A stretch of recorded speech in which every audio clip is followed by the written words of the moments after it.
So good morning mga boss. Ngayong araw lilinisan natin yung XRM ko. Di kasi to gaano nagagamit mga boss kasi sa EB lang namin ng 17 Sculpture to nagagamit. Kaya minsan lang ito nagagamit at napapatakbo.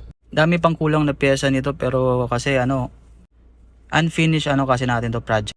Budget meal lang yan lahat mga boss at saka mag-ano ako ng separate na video na yung mga pyesa kung anong tinabit ko. Minsan nga nakatambak to for 2 to 3 months lang sa bahay lang, andar-andar lang, hindi naman everyday. Yun, kita nyo, linagyan ko ng plastic yung carburetor para hindi patukan ng mga insekto at kahit anong dumi. Dami pa kasing kulang ng motor na to mga boss kasi unfinished project ko to. Street bike concept pero plano ko kasi na mag-convert ng RS or Nice 125 or a drag bike ko. Yun lang ang options ko. Dalawa kasi pinagpipilian ko mga boss kung i-convert ko ng RS 125 for show or Nice 125 or the drag bike ko 57 stock valve. Baka may masuggest kayo mga boss kung ano bang maganda pang show ba or pang drag.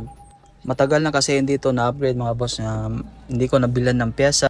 Ay meron pala akong mga pyesa pero hindi ko kinabit kasi pang drag bike concept nga. Gusto ko din naman i-drag bike concept kasi minsan pero RS yung forma niya.